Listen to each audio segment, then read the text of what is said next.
the Prime Minister of the Federal Republic of Trinidad, distinguished ministers here present from the Republic of Guyana, distinguished ladies and gentlemen here present. My name is Wale Tinubu. I'm CEO of one of Nigeria's largest indigenous oil and gas companies. And we are integrated downstream, midstream, upstream. And we had a checkered journey, which I'll tell you all about. And it shows the importance of having a significant and substantial local content policy as you do have here, which I'm beginning to see. It's incredible what I'm seeing. I've never seen a country enter the oil industry with such preparedness, such robust frameworks in place like have been put together in Guyana. I mean,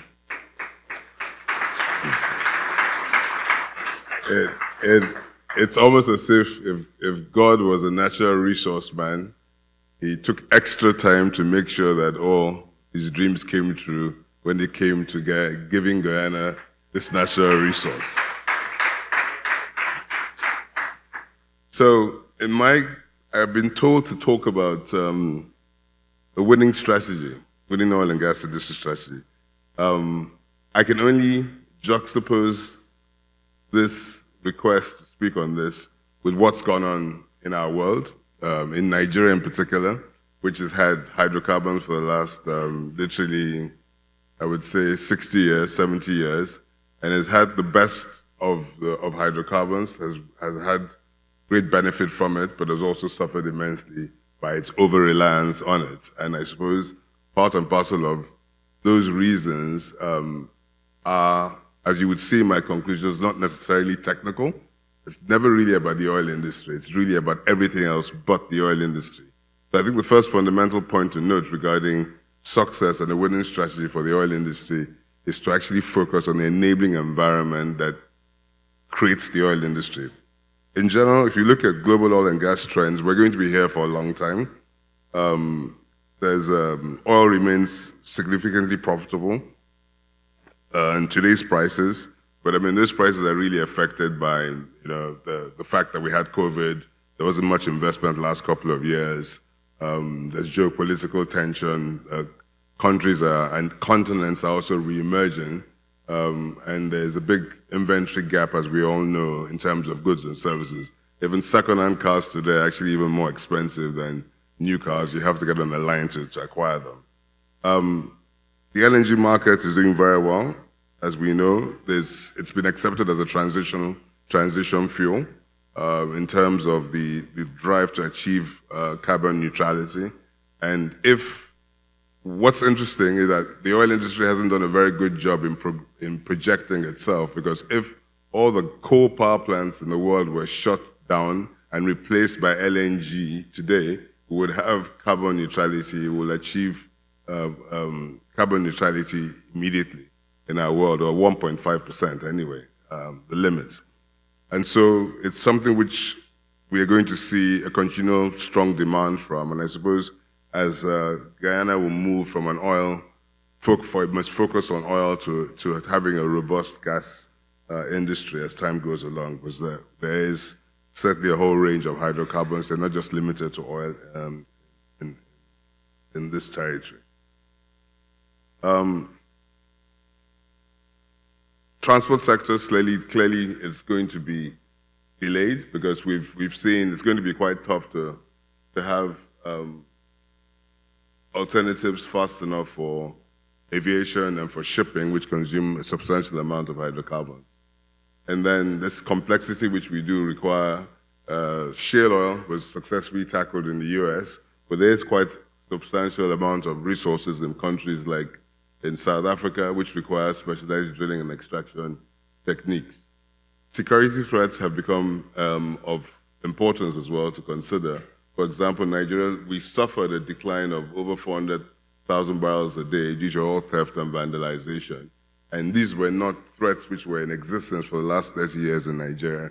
But as the oil industry evolved, if you have a situation where your oil resources are not satisfactorily deployed across society as a whole, where there's no inclusive development, then expect that you will have threats from society if society is not carried along mass as you proceed along in general. However, several challenges exist, and those challenges also include high operational costs. Angola, $35, Nigeria, 28.99, Russia, about 19.21, and Saudi Arabia, which is the lowest cost producer. Lack of infrastructure and pipelines. So this also creates a reduction.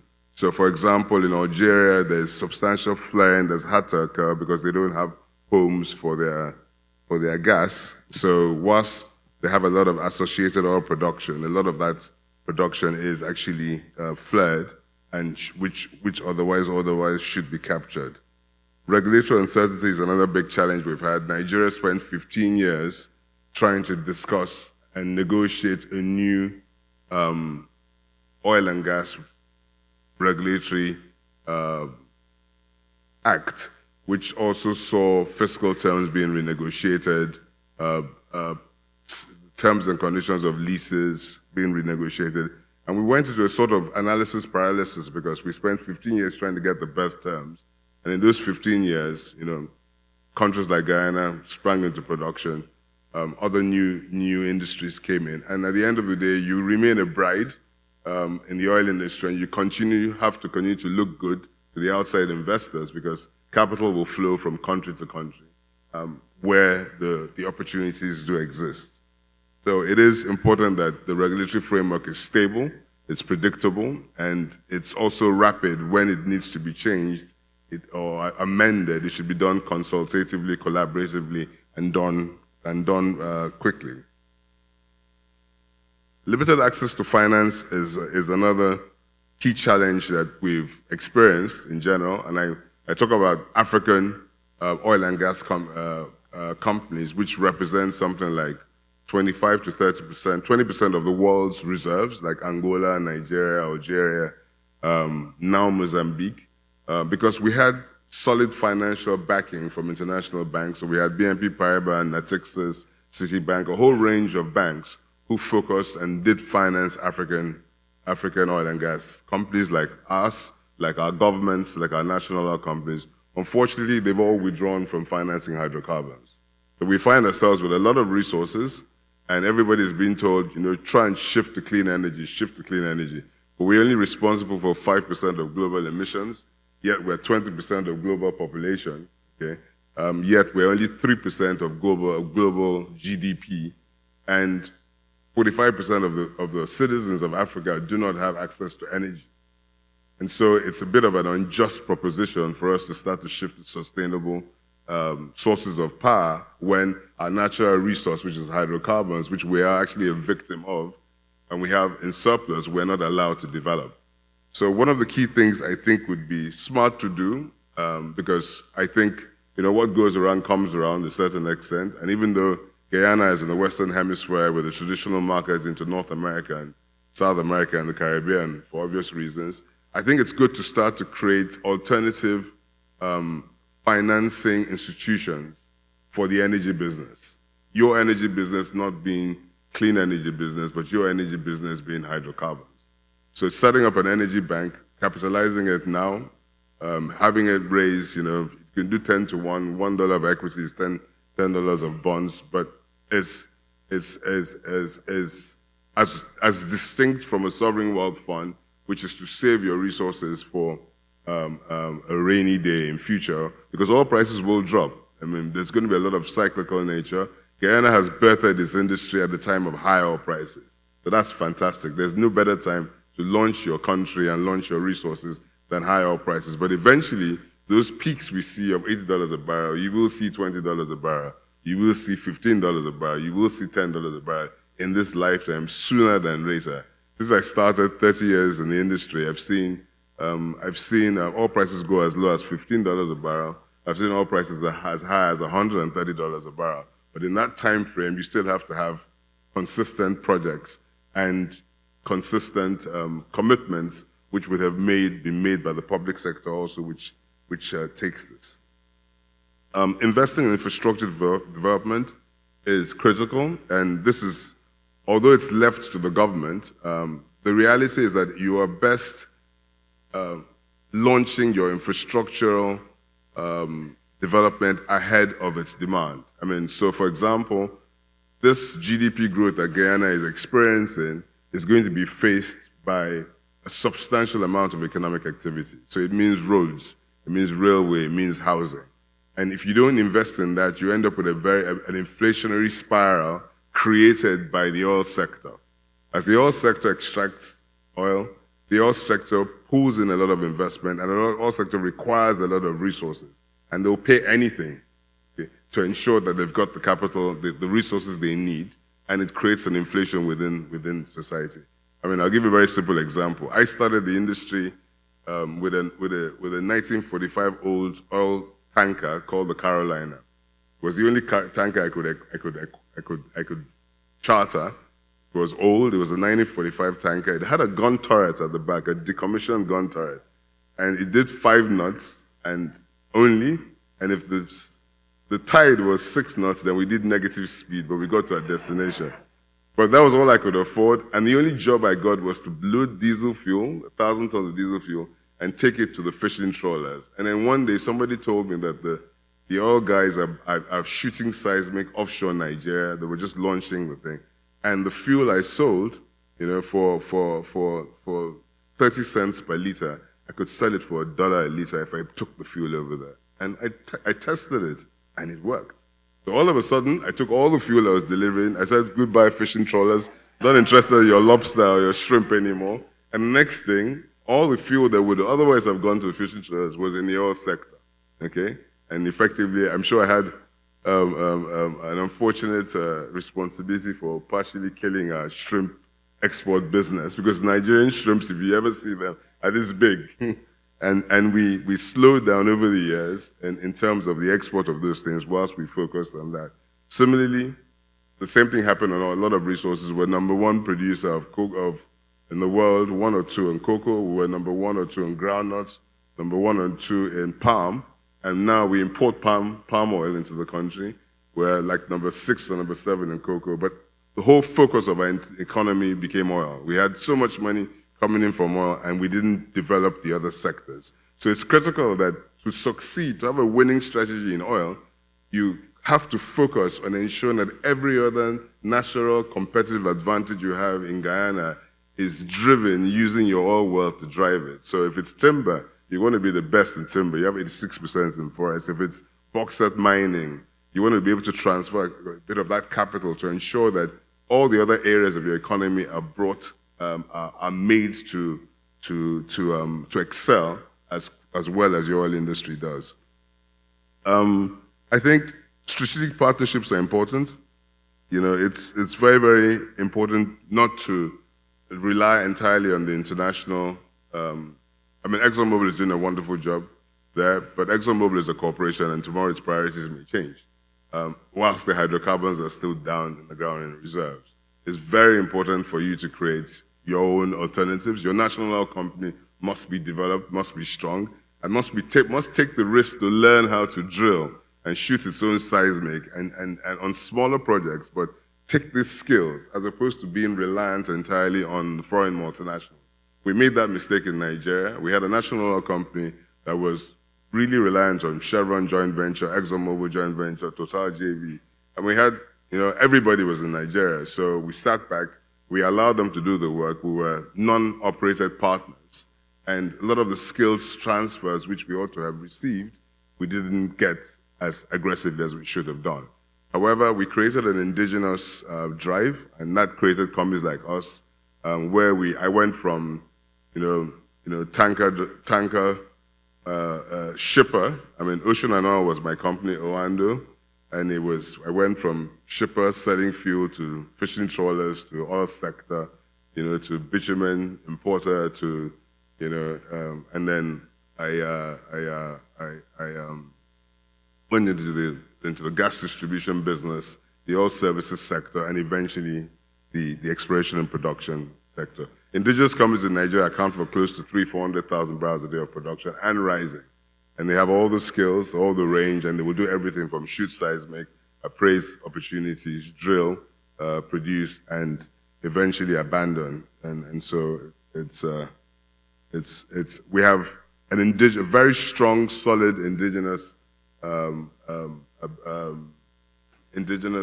sector also who are running side by side. And I think it's important that Guyana start now as opposed to waiting for the majors to lose interest or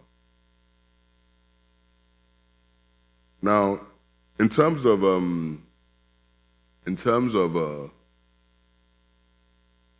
a country as a whole, just taking Nigeria as a case study, in terms of this winning having a strategy that works, I think there's policy reform going on, because at the end of the day, we had all this oil wealth. We didn't push our infrastructure, national infrastructure, as fast as it should go to cater for the impact of the oil wealth. We didn't plan very well for population growth, okay? In terms of job creations. The oil industry doesn't employ a lot of people. It will indirectly do so and stimulate an economy. But as I said, we need to ensure that all the other areas, for example, agri-processing, agri-export, manufacturing, mining, really has to be done. So in terms of this, we're back to base. We're doing a lot of policy reform, and fuel subsidies, which we used to have, we remove them. I hope Guyana doesn't have any. If you don't, please do not start with fuel subsidies. They're endless and you will never recover from them. It's better to have a real economy, and so that the resource reallocation is consistently done as an optimal basis. We had, once again, a subsidized foreign exchange market where government projects got lower FX rates and private sector projects got a higher FX rate. We've since unified that. The passage of the Petroleum Industry Bill, which I mentioned, which took 14 years to achieve, and now we have a national oil company that is going to be listed. It's going to be expected to compete. Well, initially it will be like Petrobras or Petronas or any of the other national oil companies. But what we expect it to do, it has enough reserves as ExxonMobil. So we expect it one day to be able to compete, if we're doing it right, to be able to deploy those resources it does. I mean, Nigeria has over 35 billion 2P barrels of reserves. We're a blessed country, and in a very, very small geographical area, we have over 200 trillion cubic feet of gas. We do 27 million tons. We're now 33 million tons, because we're doing train 7 of LNG exports. Okay, and there's an incredible amount of wells that are in production, in drilling. We're at 1.5 million barrels of oil, about 300,000 barrels a day of condensate. But we should be a lot more. We should be a 4 million barrel a day BOE economy if we were taking into account the reserves to production ratio, which we ought to have. Projects, private sector, we have a Dangote refinery, 650,000 barrels a day.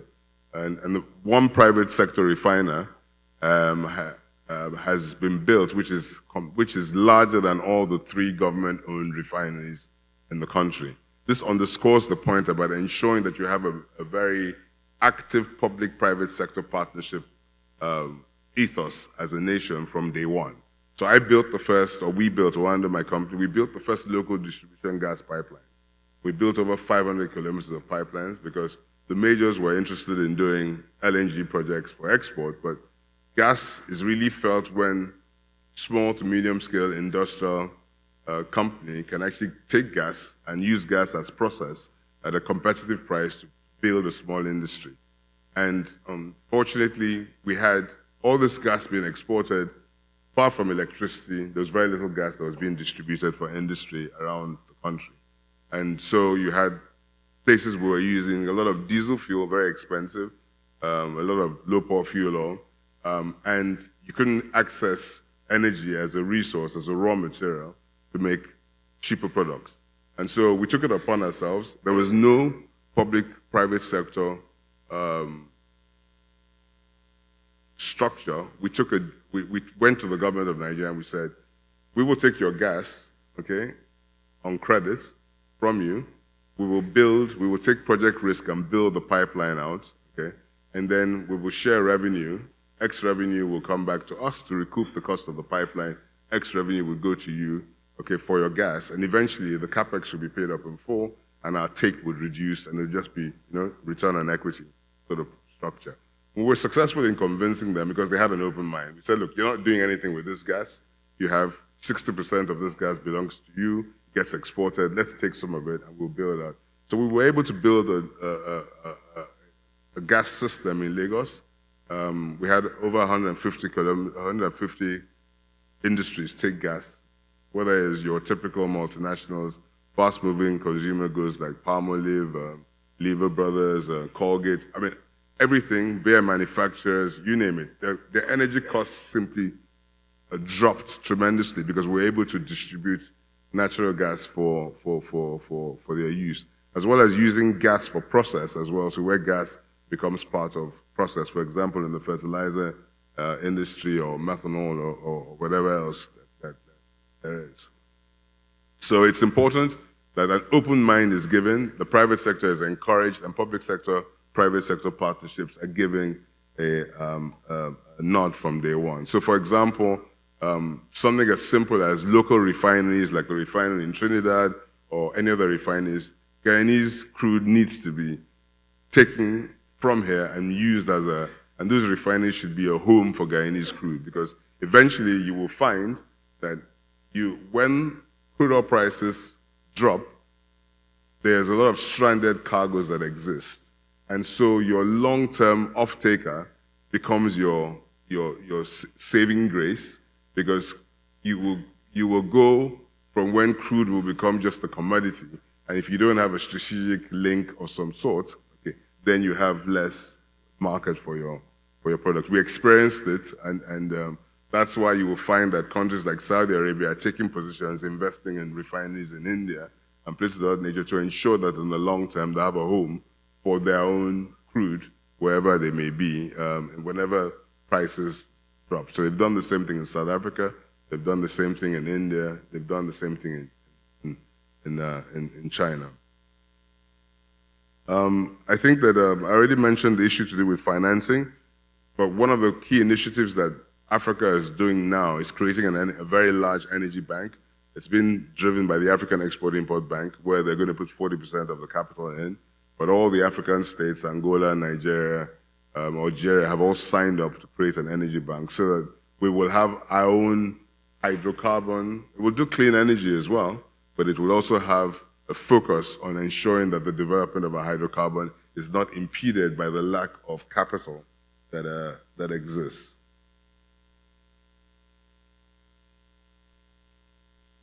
Now, invariably,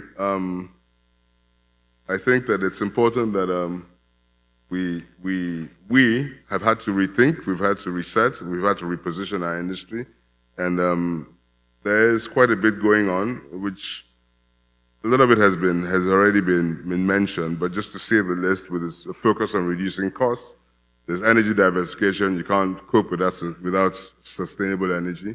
An energy mix is a necessity for the long-term future, but the to get the base load that is required for third world countries to industrialize, you need hydrocarbons, you need gas, you need electricity, you need plenty of cheap electricity to create a competitive advantage, because oftentimes we have a large population and they all deserve jobs.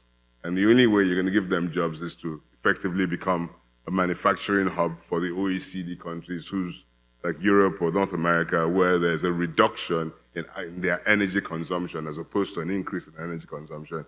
And somewhere like Africa, 15 million people will go from poor to middle class every year, okay?